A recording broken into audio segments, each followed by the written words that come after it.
Hello everyone, welcome back to the Pambi फीमेन podcast. मैं हूँ आपका host Pambi, as you know me and as you heard मी।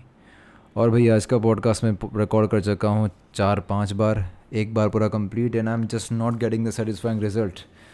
वो flow नहीं आ रहा है, वो मूड नहीं आ रहा है, and it is simply because of my superiority.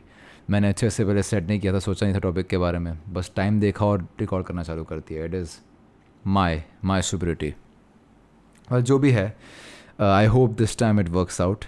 और हो सकता है कि मैं पॉडकास्ट के एक की जगह 2 टॉपिक रखूँ इस बार, simple because so that it reaches the length, the required length, the desired length, और यू नो वेस्ट भी ना लगे, इसलिए जो भी है। लेकिन एक चीज़ है इंटरेस्टिंग आज के पॉडकास्ट में। इस आज के पॉडकास्ट के वन ऑफ द टॉपिक्स या मेन टॉपिक के ऊपर मैंने एक थीम सॉन्ग सिलेक्ट किया है। बनाया नहीं है, बनाए तो मैंने 2 गाने हैं जो मैं रिलीज़ करूँगा थोड़े टाइम में। ऑडियो एडिटिंग मैं उनकी कर चुका हूँ। वीडियो का पता नहीं क्या करूँ, वीडियो के लिए रिसोर्सेस हैं नहीं मेरे पास, नॉर्मली जैसे होते हैं, बट जो भी है वो बाद में आएगा। ये गाना सेलेक्ट किया है, जिसने भी X-Men days of the future past movie देखी है उसको ये गाना पता है। Here it goes. If I could save time in a bottle, the first thing that I like to do is to save every day till eternity passes away and to spend them with you. तो ये गाना क्यों, दिमाग में सवाल आएगा कि ये गाना क्यों सिलेक्ट किया। इट इज़ बिकॉज आज के पॉडकास्ट का टॉपिक है चेंज के ऊपर। मेन टॉपिक नहीं है, अगेन सब टॉपिक होगा I feel like, but change के ऊपर, बदलाव के ऊपर। और जब भी चेंज की बात आती है ना, उसके साथ एक को रिलेशन होता है एक चीज़ के साथ, which is with time. Change का सीधा रिलेशन है टाइम के साथ। थिंग्स चेंज विद टाइम, सीधी सी बात है। And change is the only constant that we have in our lifes. It is straight up the only constant, अकेली चीज़ है जो हमेशा रहने वाली है। और मेरा मेन पॉइंट आज का पॉडकास्ट का ये टॉपिक के लिए ये था कि अपनी जो जनरेशन के बंदे हैं ना, जो है कुछ 18 से 24 साल के बीच के, मतलब मैं पूरी जनरेशन को जनरलाइज नहीं कर रहा हूँ इस एज ग्रुप में, मैं ये बोल रहा हूँ कि जो सुन रहे हैं मेरे ख्याल से इस पॉडकास्ट को, उनके आई गेस एवरेज एज यही होगा अपने एज के हिसाब से ना। Simply understanding the fact that the change that is the only constant that we're going to have, the only thing that is going to remain permanent is change itself. बाकी सब चले जाने वाला है, whether it be the money that you have in your hand, whether it be the job that you currently have, whether it be the business that your family is running, whether it be the people that you have around you, your loved ones, your friends, everything is likely to go away in the future. हर एक चीज़ कभी भी change हो सकती है, anything can go away. And simply understanding that fact can be the biggest motivating and humbling factor for us. Motivating और humbling दोनों। Motivating कैसे और humbling कैसे, सीधा है, समझना काफ़ी आसान है।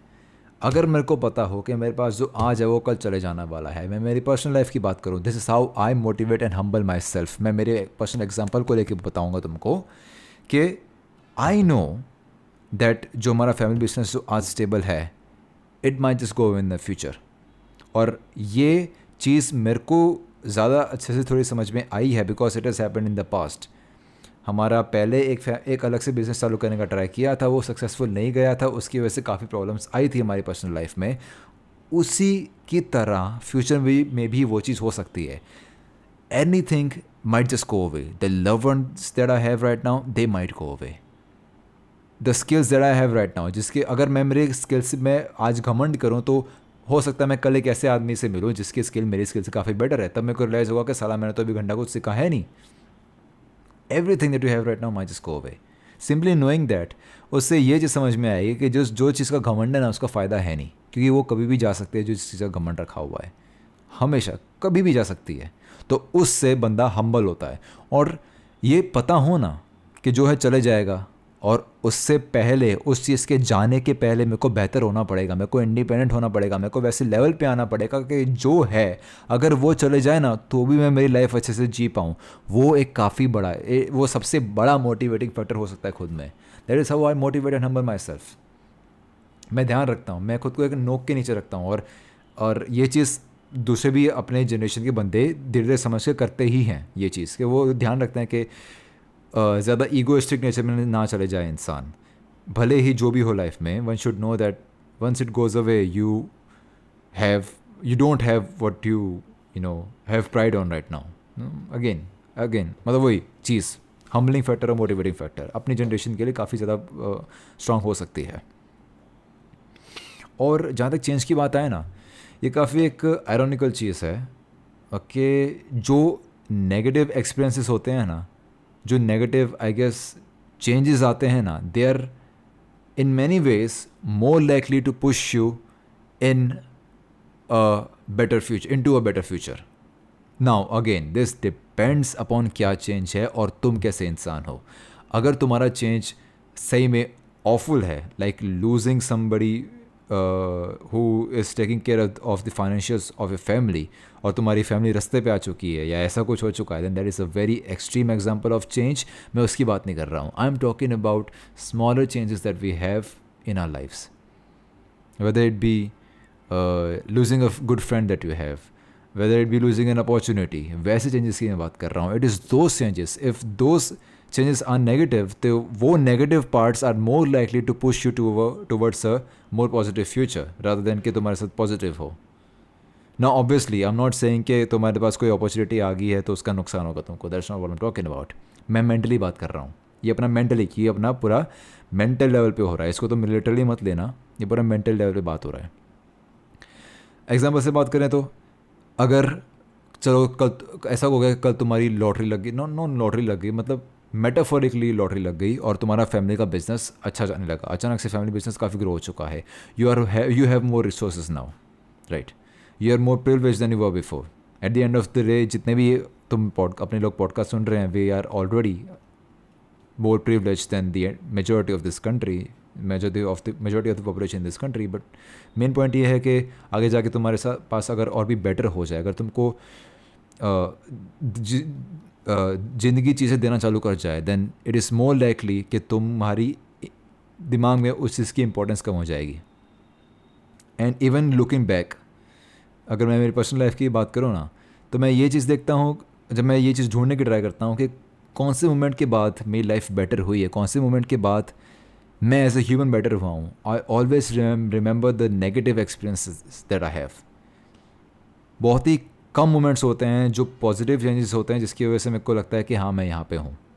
पॉजिटिव चेंजेस डेफिनेटली ये चीज़ है कि हमारा फैमिली का बिजनेस स्टेबल हुआ था, तो उसकी वजह से डेफिनेटली ज़्यादा अपॉर्चुनिटीज़ मिली थी मेरे को. मेरी लाइफ में मेरा डॉगी आया था, उसके बाद हमारे फैमिली में ऐसा है कि नया बच्चा आ चुका है, तो फैमिली ज़्यादा लाइवली हो चुकी है. It is one of the few examples. But when I look back into कि कौन सी सिचुएशंस ने मेरे को सबसे ज़्यादा मेंटली सुधारा है, it is the negative moments that we have in our life. जो एक काफ़ी आयरॉनिक चीज़ है, but it is true. It is only, मतलब not only, but I guess only when I lost what I have had, जब मेरे को realise हुआ कि हाँ मेरे को बेटर होने की ज़रूरत है. It is only when I have lost what I thought that I will have for ever, तभी मेरा दिमाग मेरे को बोला है कि भाई बहुत हो गया, अब तक बेटर करने की ज़रूरत है. तो उस नज़रिए से मेंटली बात करें ना, मेंटल ग्रोथ की, तो सीधी बात है कि जो नेगेटिव एक्सपीरियंस है, नेगेटिव चेंजेस है, they are more likely to positively grow you, at least mentally. इसके अलावा जो दूसरा टॉपिक था जिसके ऊपर मेरे को बात करनी थी, वो चेंज वाले टॉपिक से काफ़ी अलग है, बट एक है इंटरेस्टिंग टॉपिक है.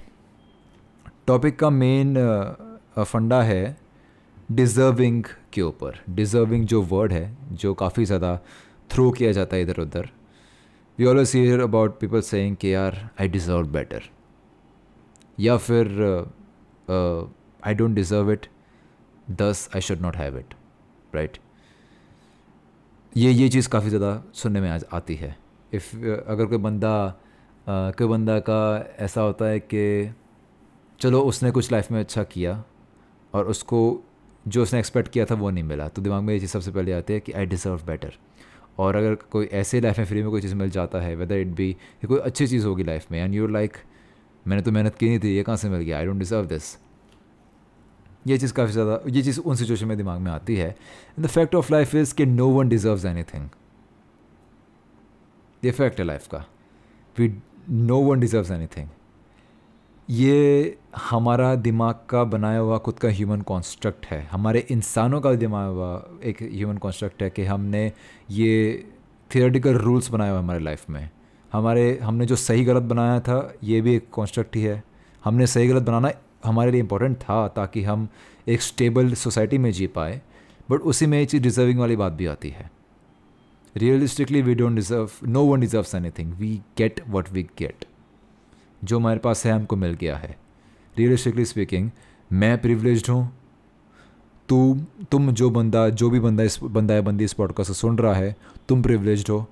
हमारे हाथ में फ़ोन है, हमको इंस्टाग्राम यूज़ करना आता है, हम हमारे पास वो कैपेबिलिटी है परसीव करने को, साउंड को, हमारे पास वो अंडरस्टैंडिंग है, हमारे पास वो कम्युनिकेशन एबिलिटी है कि सामने वाला जो बंदा है भले वो मेटाफोरिकली बात कर रहा हो उसको समझ पाए। हमारे पास वो एजुकेशन है। वी आर ऑल प्रिविलेज्ड, हम सब प्रिविलेज्ड हैं। ये फैक्ट है जितने बंदे इस पॉडकास्ट सुन रहे हैं उनके लिए। तो is is something that we deserved कि हम प्रिविलेज्ड हैं? हमारा जो पैसा है हमारी फैमिली में, is is something that we deserve?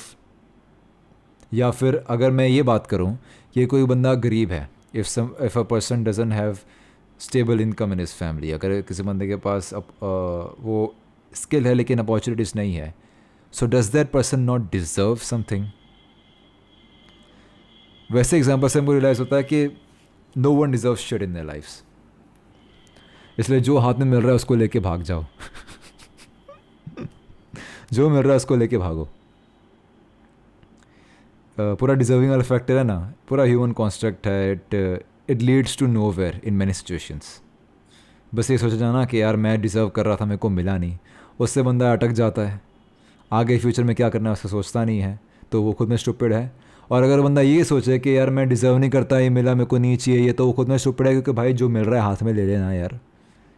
Eight the end of the day जो डिज़र्विंग है वो मिलने वाला है नहीं, जो नहीं डिज़र्विंग है वो मिल जाएगा। द मेन पॉइंट बीइंग तुम कुछ डिज़र्व करते हो नहीं, लाइफ देती है, लेके लिए बैठ जाओ। ये मेरा मेन आई गेस सब टॉपिक था आज के पॉडकास्ट का। No one deserve shit, so take what you get. Free for all चल रहा है भाई यहाँ पे। काफ़ी वियर्ड सब टॉपिक है मेरे पॉडकास्ट का आज का, बट आई डोंट नो, मेरे को इसके ऊपर बात करनी थी और मेरे को लगा था इसके ऊपर खुद का पूरा पॉडकास्ट बन नहीं सकता, तो आज की पॉडकास्ट का मैं इसको सेकंड टॉपिक बना दिया। मेरे को उतना सो रहा है पीछे बैकग्राउंड में। हाँ, तो आज के पॉडकास्ट का सेकंड टॉपिक था डिज़र्विंग के ऊपर। हाँ, that is pretty much it for today. Weird podcast रहा है आज का काफ़ी। पहले मैं गाना गाया, फिर मैं एक टॉपिक के ऊपर बात किया, फिर टॉपिक को अचानक से चेंज किया, फिर एकदम अलग ही टॉपिक पे चले गया और उस पर बाद में मैं, हाँ, अजीब दिन रहा है आज का। और बाकी फिर अपने नेक्स्ट पॉडकास्ट में मिलते हैं।